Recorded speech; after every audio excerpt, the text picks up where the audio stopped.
Hello.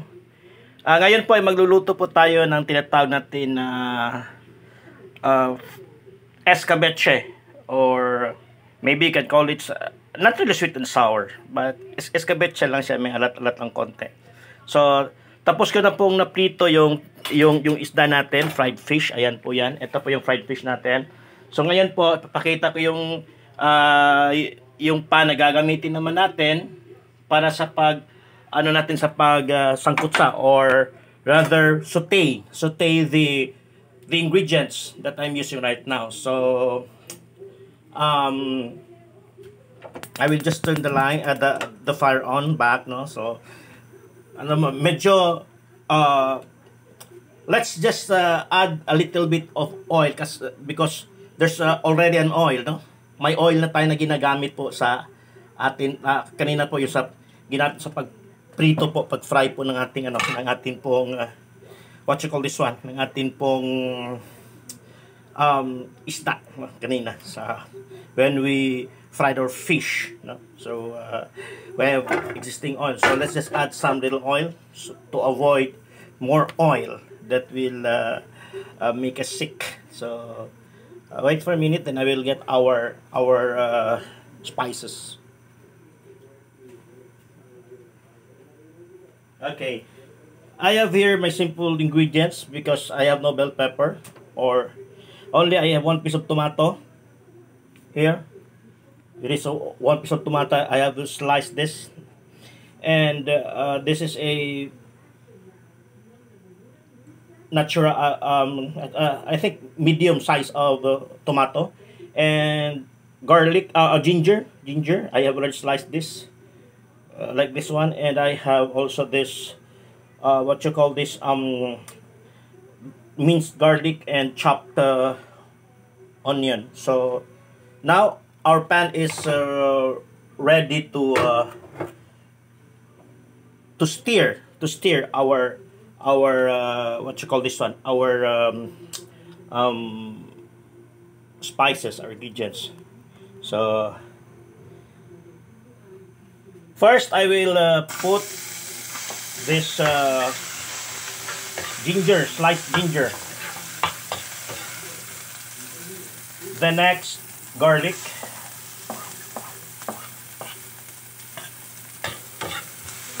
Just saute it and make it just like a golden brown. And then add these onions.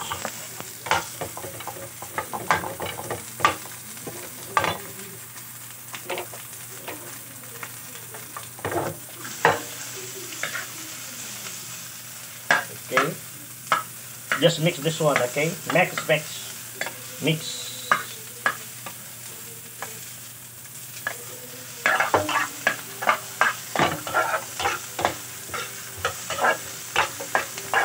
And then let's add a little bit of oil.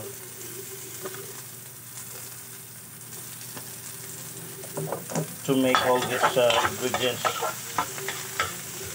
stir evenly, and then put this tomato.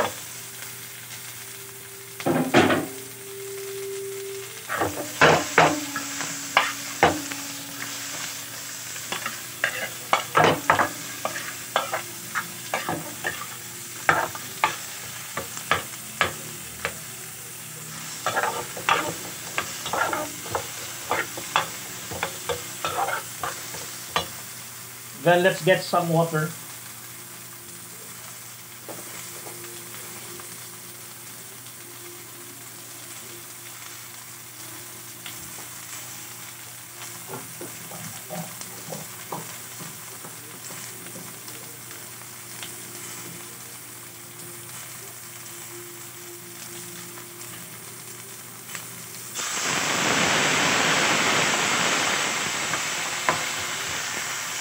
Just a little bit of water, maybe half a glass first. Okay, half a glass. After this ingredients boiled, and pag nakita po natin na pag nakita po natin na medyo nababawasan yung tubig, mag-add lang po tayo kasi we will be using this para po din sa ating para pa sa ating sa atin pong tinatawag natin what you call this one? Yung pampalapot po natin. O, dagdagan natin ng konti. Ayan. Instead using soy sauce po, gagamitin natin yung oyster sauce natin. Mamasita, baka naman. Konti lang po. Just to add this umamo taste. And then, wala tayong yung pepper na whole kernel na dinurog. Gamitin natin ito. We use this black powdered pepper, or rather, it's not black. This white, black powdered pepper, yan. Damihan po natin ng konti to give a sweet taste, no? And then we use this a little salt, kasi may salt na po isa na pagprito natin kanina. Yan. Then a little MSG, or not MSG, seasoning.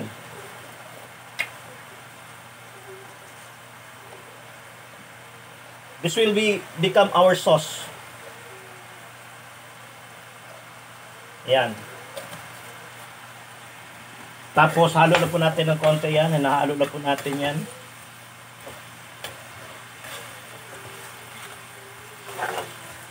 Though ilalagay din natin ulit dito yung isda, no? Pero maya-maya pa. And then lagyan natin ng konti sugar. I prefer to use brown sugar. Ayan. Put some brown sugar. Ayan, konti lang po.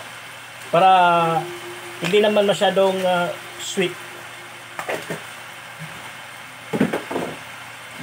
Yung nag-aagaw yung pagkano niya, pagka-salty, pagka-sweet, no?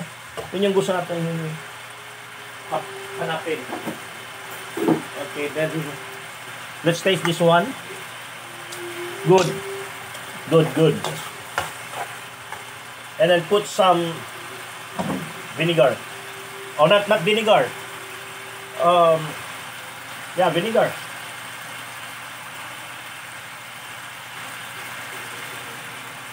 If you have coconut vinegar, you use coconut vinegar.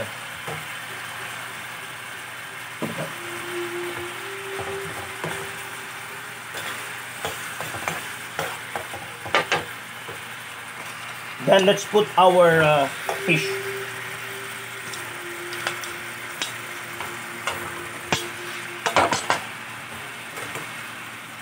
See that one?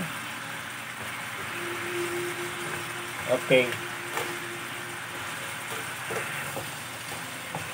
Do not overcook this sauce, okay? Because our fish is already luto na talaga, no? So mas masarap yung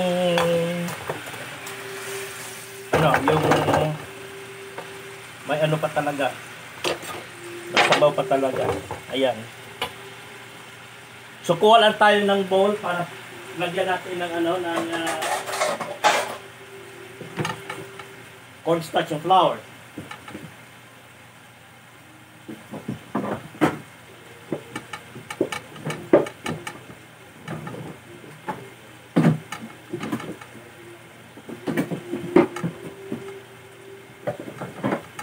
Okay. So ayan po. Maglagay tayo ng siguro mga 1/4 spoon, or that is 1/2 spoon ng cornstarch natin. Then mix natin sa tubig po yan. Ayan.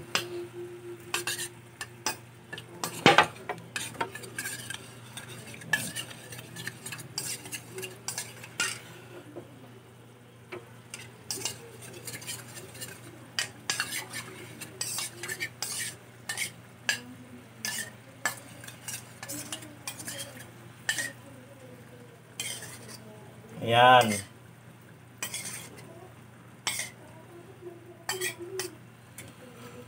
Yan. So, luto na po yung ano natin. Antayin na lang natin na mag-ano.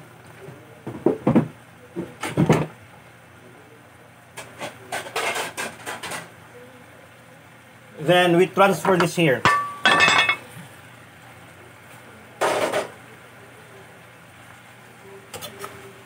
Ayan. Okay na po yung sauce natin.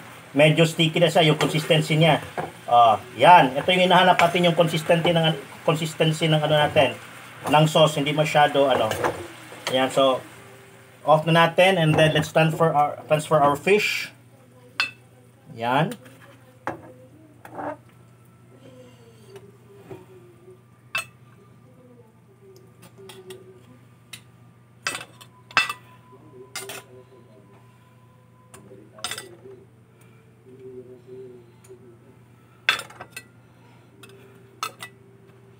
Yan. Yung iba, yung isang pang pagluto nito, pwede mo na hindi ihalo ilagay yung ano natin. Tingnan niyo yung sauce natin, kapatid, oh. See that one? See that consistency? At saka yung pagkaluto ng ating ano, ayan. So ilalagay na natin ito dito. Teka po, para po makita ninyo. Ayan. So, ayan. This will be our dinner, no? Ito yung ulo natin. Usually, sarap ito kainin pag ano, pag agahan or pananghalian. Pero dito, gagawin natin siya pang dinner. Kasi medyo maulan, sarap din pag ganito yung ulam mo. Ayan.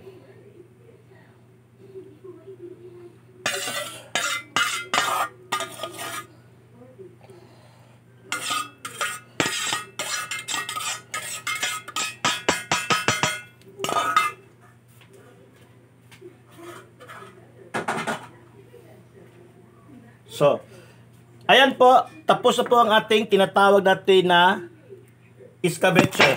Ay, sorry. Ayan, nahulog po. Yan, escabeche. Yan, that is our escabeche. Okay? So, hope you like it. Hope you enjoy. No? Hope you enjoy. This is tuna escabeche. Tuna escabeche. Okay. Kita niyo yung sauce niya, kapatid? Oh? Yung consistency ng sauce, ang ganda. Tapos yung pagka-plating natin, ang ganda din. Okay? So, bye-bye. God bless you.